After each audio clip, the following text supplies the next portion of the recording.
All right, great Thursday, Michael. Welcome to the King Connections podcast. I'm your host, King. How you doing today, Michael? I'm doing so well, thank you, King. Yeah, it's a beautiful day here in Memphis, Tennessee. Excellent, excellent. Again, I want to thank you for your investment of time and energy and joining us as I guess, I'm sorry, on the podcast. So appreciate that. Certainly. It's a pleasure to be with you and talk about these things. Now, one of my favorite questions to ask conscious leaders, I always start the conversation off with is, what do you see as your purpose in life? That is a wonderful question, especially a conscious question to ask conscious leaders. I think every conscious leader should be able to answer that question off the top of their tongue. And my purpose in life is to tap the inherent potential of any willing person or organization with whom I come in contact. So it's key because I want to help them thrive and flourish, but they have to be willing, right there. Absolutely. I think that willingness is a key word there, isn't it? Because a lot of people may not be willing to make changes or be comfortable accepting that they have to do some deep introspective analysis in order to make a change. That's right. And I just, and if you talk about their inherent potential, really living up to your birthright, your promise as a person Mhm. or an organization. But some people are just satisfied with mediocrity and okay. And I'll let them sit in that pig pen, and just walk on. Absolutely, absolutely. So now we talked about conscious leaders and the importance of them having a purpose. Do you see yourself as a conscious leader? I strive to be, and I try to use humility as one of my tools. So to proclaim myself as a conscious leader to me is a little bit of a scary premise, and it's putting it Mhm. out there. But I work so hard to maintain consciousness, to build conscious community in my business Epic Pivot, as well as with all of our clients and in the community. So I would say yes, very much so. And I would say that conscious leadership and conscious business is our path to regreening and rehumanizing the planet. So I think it's the smartest move that capitalism has made since its inception, and it can be a force of liberation for humanity and a source of salvation for the planet, the habitat, and our species. So certainly, I want to be part of that party. Right. Absolutely, absolutely. And did you say regreening and rehumanizing the planet? Both. Yes. I love that. I just really wanted to point that out because I love that expression. And I think that that's where, as conscious leaders, and I look at you as a conscious leader, and I wanted to ask that question because I think that the word conscious gets thrown around a lot. Folks are Right. now really using it as like it's a buzzword. It's a new thing to say I'm a conscious leader. But Sure. for me, I look at it as a journey. Like it's not a destination. It's like you have to be a conscious leader every single day. You wake up and it's your actions, your behaviors, and as you say, it's what the other people around you feel as though you're a conscious leader. It's like, well, my goal is to be a good person, but I can't really say I'm a great person. Other people have to feel that and share that with me. Then I hear that and it's like, okay, yes. Now other people see that I've accomplished that goal. And I feel the same thing about conscious leaders. It holds me to that higher purpose of, am I in line with my values? Am I living my purpose? Am I principle centered? And so, and building upon that, I've come up or defined for myself eight core virtues, I'm sorry, that I hold myself to define what I consider to be a conscious leader. And I want to share those with you and just kind of get your take on, do you agree with them? Do you have your own? So my quickly eight core virtues are: number one, I have to be principle centered, value driven, um, action oriented, results Mm-hmm. focused, growth Right. minded, servant leadership, accountability acceptor, and have a grateful spirit. So that's what I hold myself accountable to. That's what I hope that other people feel and connect with me when I engage with them in business or just in general. So I just kind of see what your thoughts on those, and that you have your own core characteristics that you look at and identify with. Thank you. First off, I'm so appreciative to hear the outcome of that phase of your journey and to hear those eight values crystallized that you can continue to practice and refine as you move forward. It gives me a lot of heart. So congratulations on your deep work and your good work, and it will propel you to do this type of work in the world. Thank Um, you. yeah, and I'm so glad to hear that. And I'm going to answer you in two different ways. And the work that we do with our clients, and both the leaders and the organizations that we serve, we act as a discerning agent, a listening agent to help them realize what really matters to them. We want an authentic expression of consciousness, which to me is as idiosyncratic or personal as somebody's fingerprint, right? The Mm, 8 for you might be different than the 8 for somebody else, or the 6 or the 5, right? But whatever resonates with their spirit, their soul, their character, and motivates them is what's important, because what we're after is this authentic expression of purpose in the world, because everyone's going to be solving different problems from different ways, and they're going to yes, need, we'll call them the values or the design principles, to make sure they can keep the plow steady during the storm, so to speak, right? absolutely. um, Everybody needs that. I'm not as smart as you, and I can't remember 8 things, so I keep it real simple. I try to approach life with humility in everything I do. I, Mm, I try to hold on to reverence in every interaction that I have.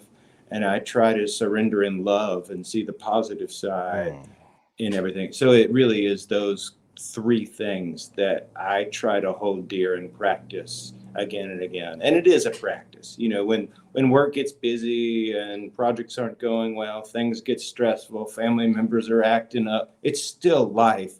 And people think a lot of the things that we're talking about, conscious leadership, purpose, are these nice to haves on the high part of the pyramid of Maslow's hierarchy. But I find them as essential compasses that people need, mm, to really thrive and flourish, right? And it goes all the way, and it makes every strata of that hierarchy more meaningful, more significant, more enjoyable, and it makes the essence of community richer. Right. So to answer your question, those 3 are the 3 I held on to, just because it's simple for me to remember. Right. Very much.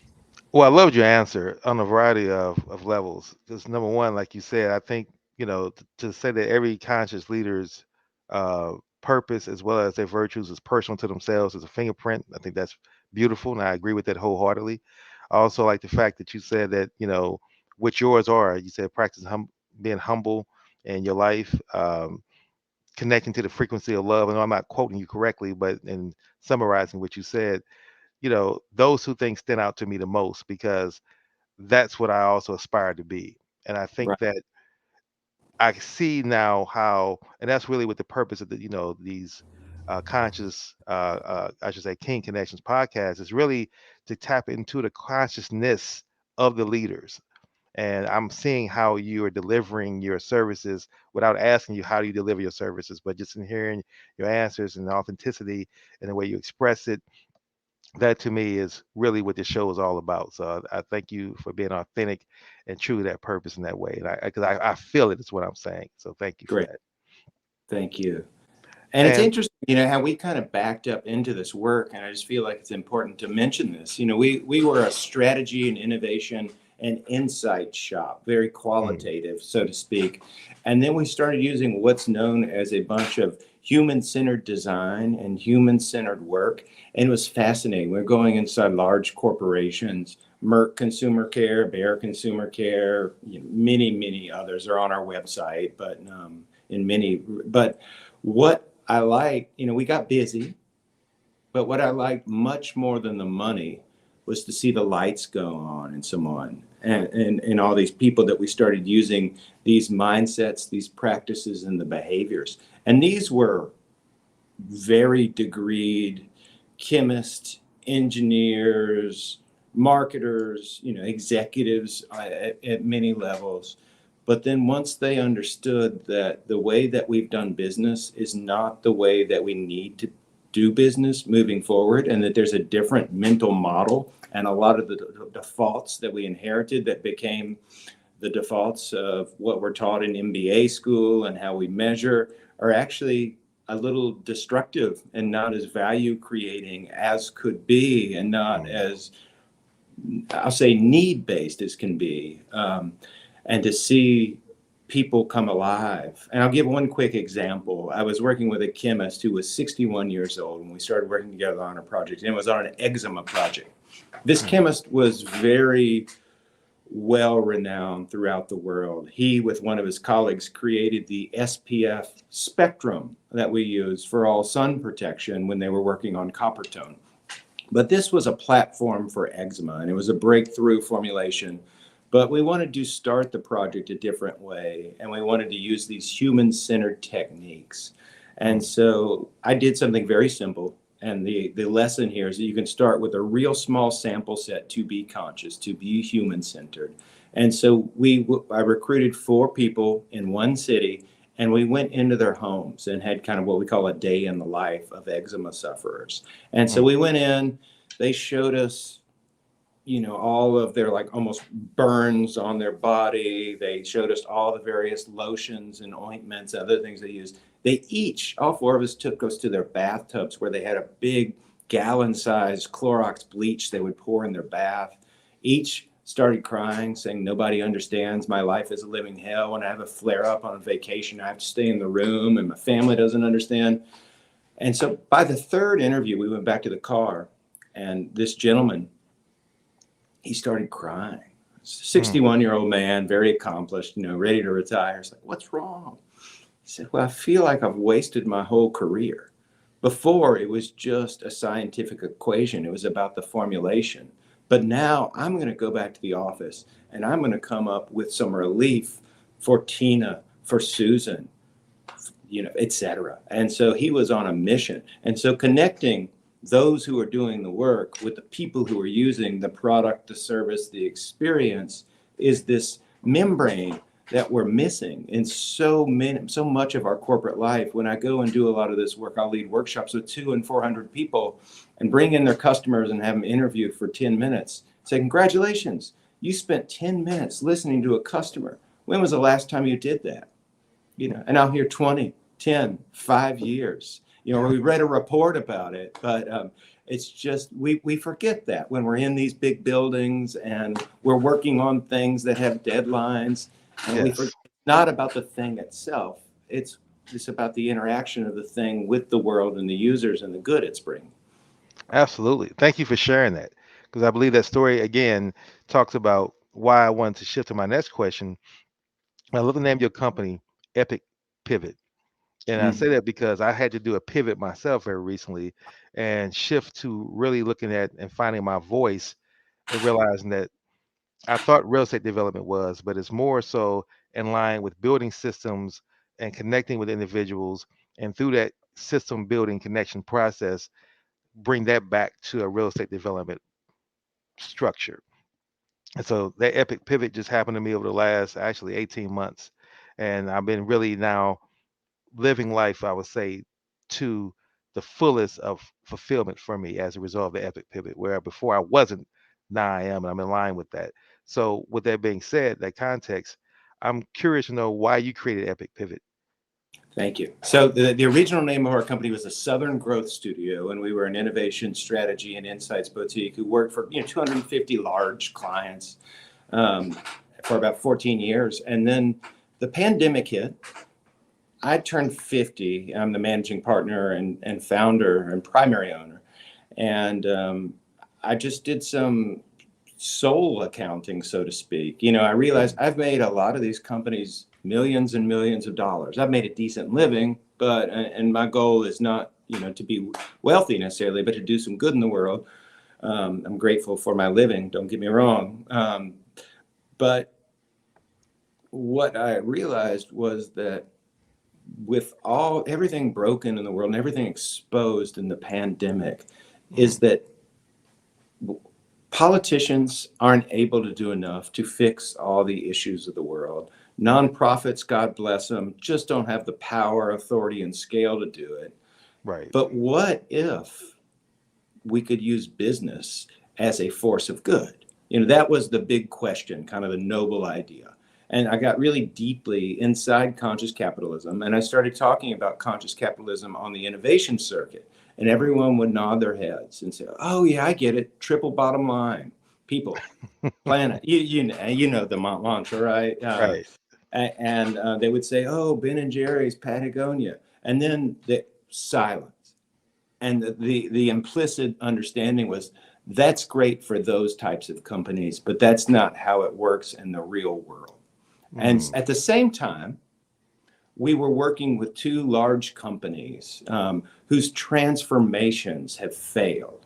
And they didn't know how or why. And we were brought in to reverse engineer why it failed and try to get it back on track using a lot of these human centered um, methods turned inside the culture.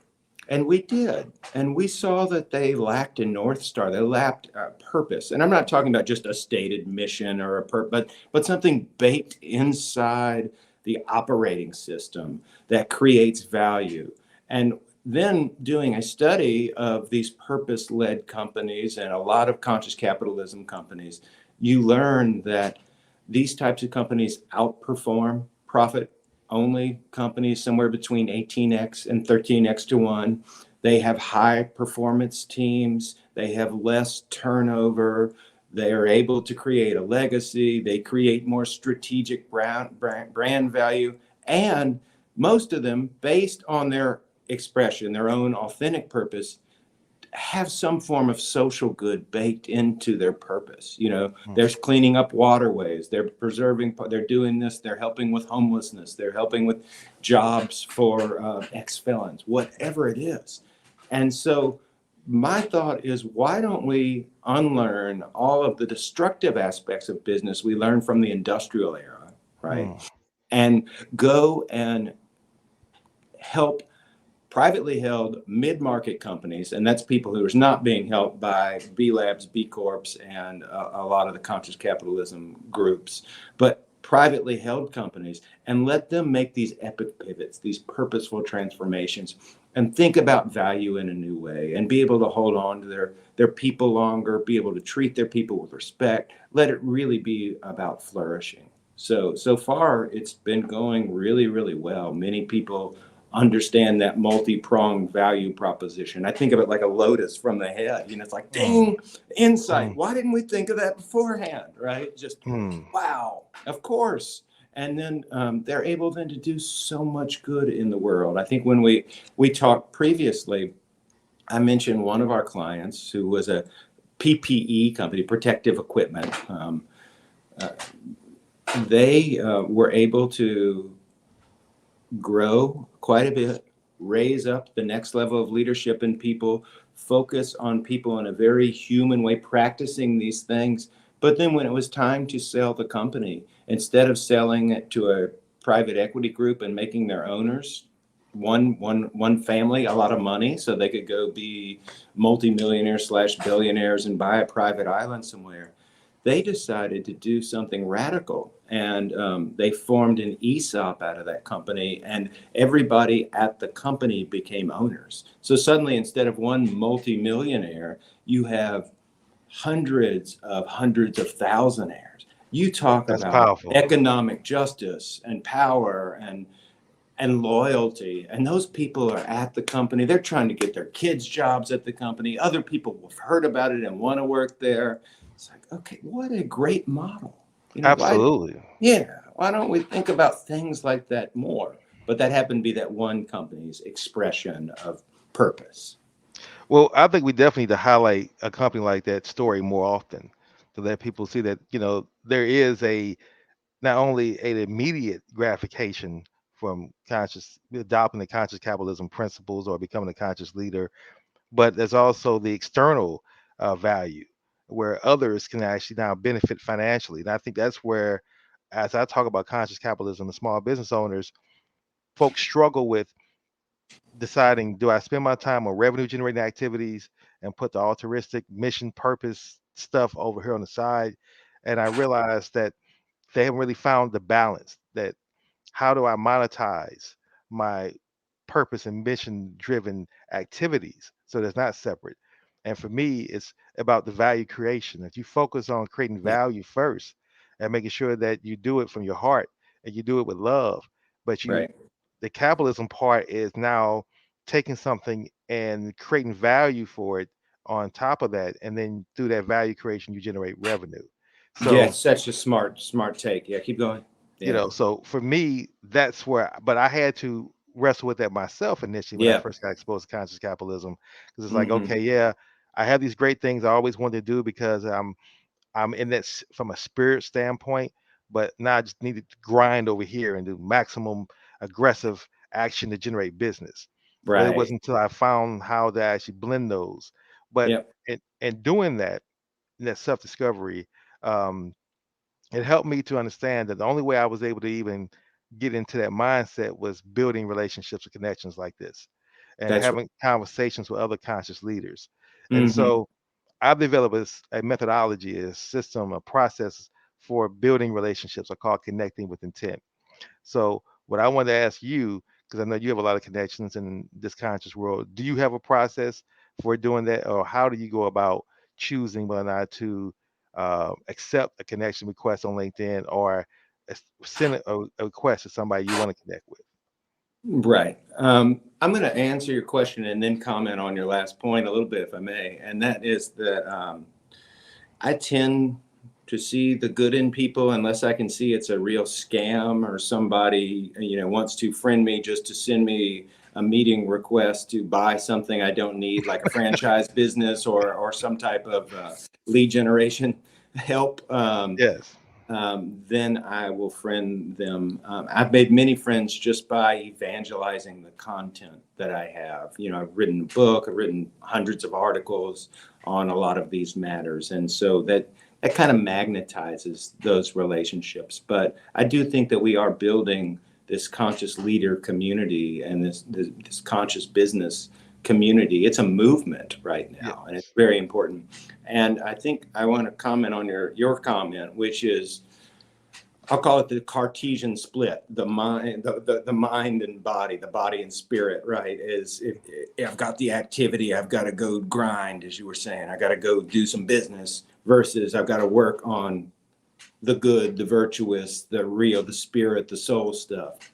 Um, but what we're finding is that those things, quantum physics has proved it true. Everything is dancing matter. And so all energy is matter, all mass is energy. So there really is no other. There's no compartmentalization. And the types of organizations that you're talking about that put an anemic effort on something like a purpose or a mission or even sustainability or their DEI efforts and just put it off in some silo in some cobweb shady place of the building that never gets any traction. Of course it's not integrated to the corpus, the body, right?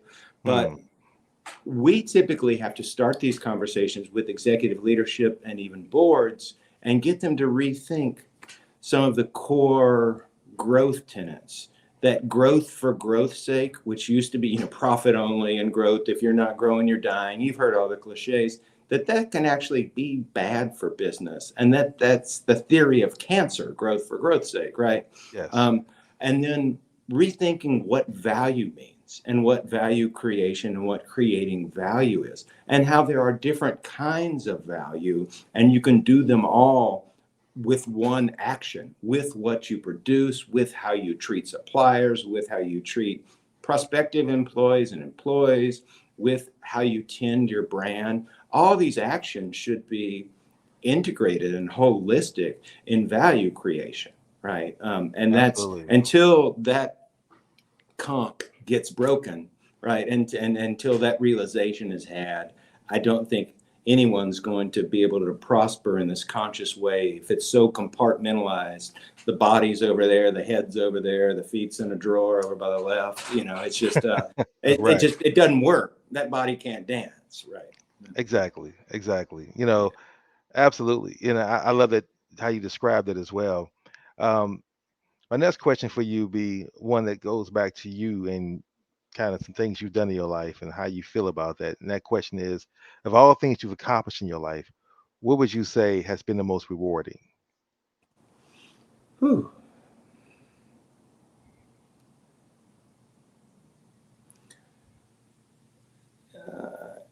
When I see the people that work with me really grow and prosper and expand, who become different people as part of the process of working together, whether they are clients or whether they are my employees. That's true with my children. I also play music on the side. It's true with my bandmates. It's true with everybody that in my life. But watching people come into their own agency, their own power, and to feel like they're really participating in the positive flow of life is such a great thing to witness. That's really what I hold most dear. Okay, excellent answer. Um, my next question would be, what would be a great connection for you from a context of if I have someone in my network that can be of a value, to you. Right. So I could answer it from about 10 different angles, but I'm going to answer from two.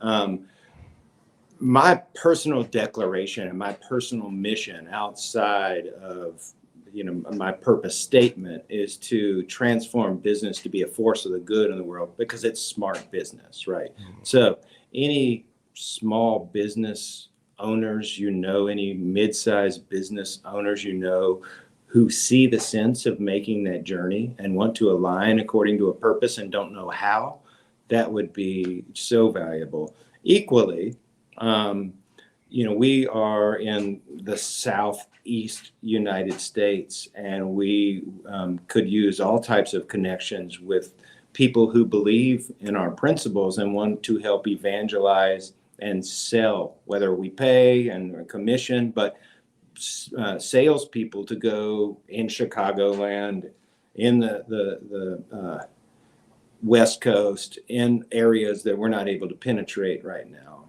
just because there's so much need here. I mean, if you look Absolutely.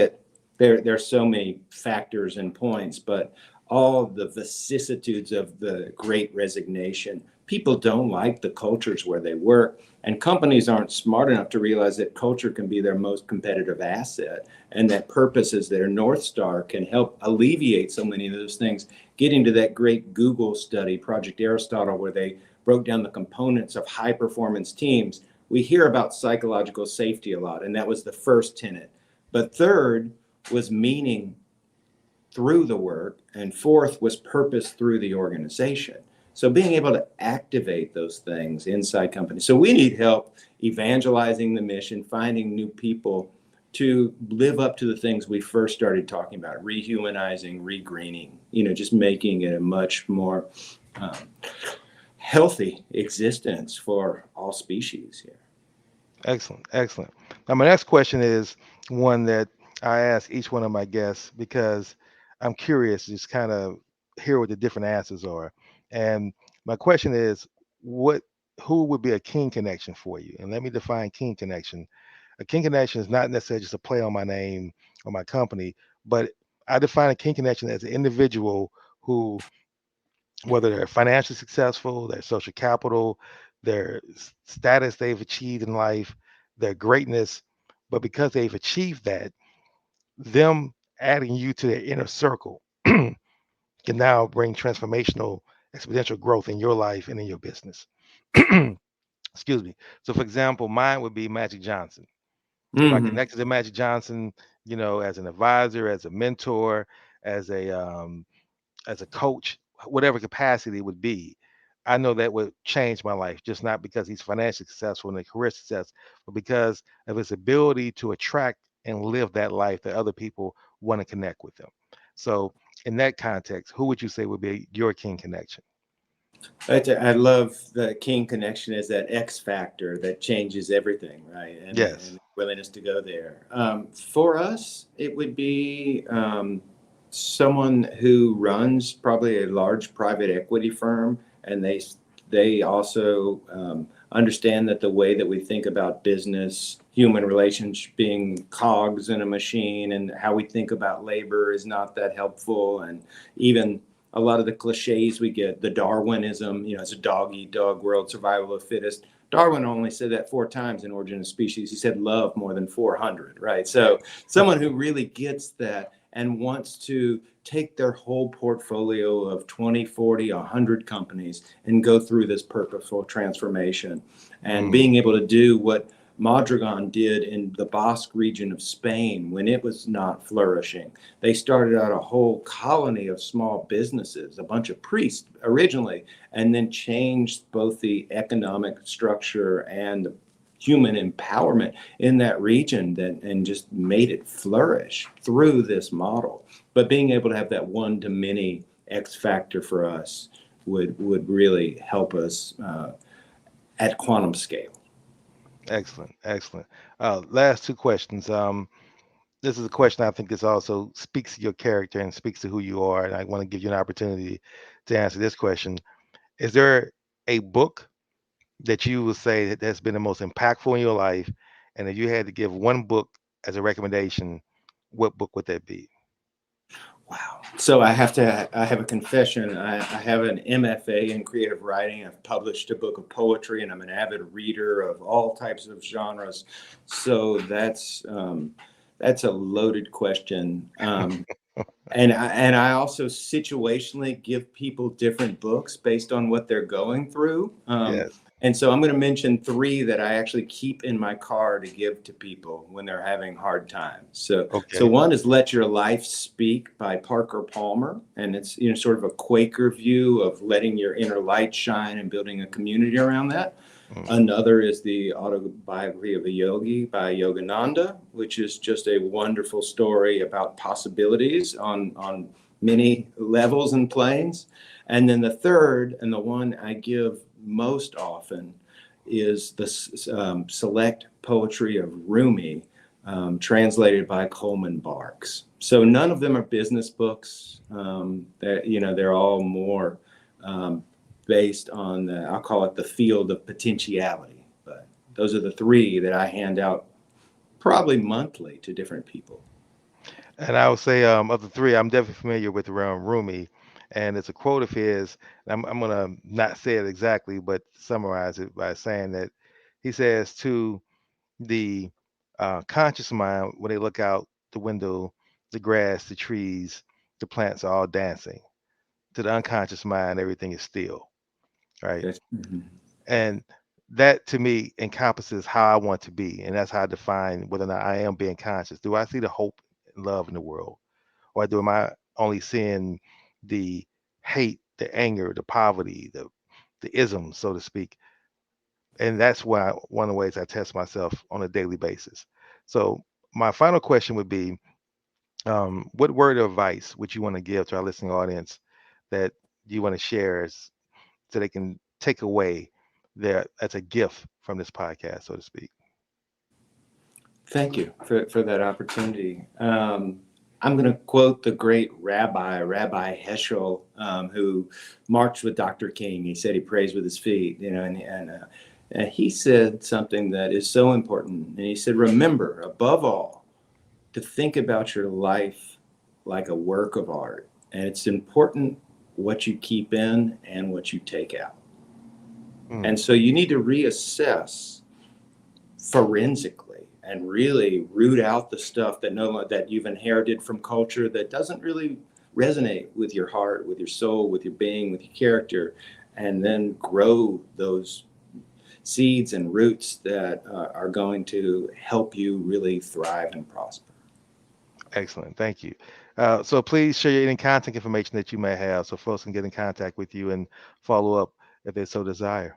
Sure. So please, you can find me on LinkedIn at Michael Graber, and then we're at epicpivot.com, epicpivot.com. I'm Michael at epicpivot.com. I'd love to hear from anybody out there who's interested in these things. King, I so appreciate all the work you're doing in the world and for this facilitating this gorgeous conversation. Thank you so much. Well, thank you, Michael, and I appreciate all the work you're doing. And I'm going to work to help you find those connections. And of course, I look for other ways that we're going to build. And last, I look for the infinite possibilities that our connection would bring to the universe. So again, listening audience, thank you. This has been another episode of King Connections. I hope you enjoyed it. And until the next episode, wishing everyone a peaceful and blessed remaining part of your day. Thank you.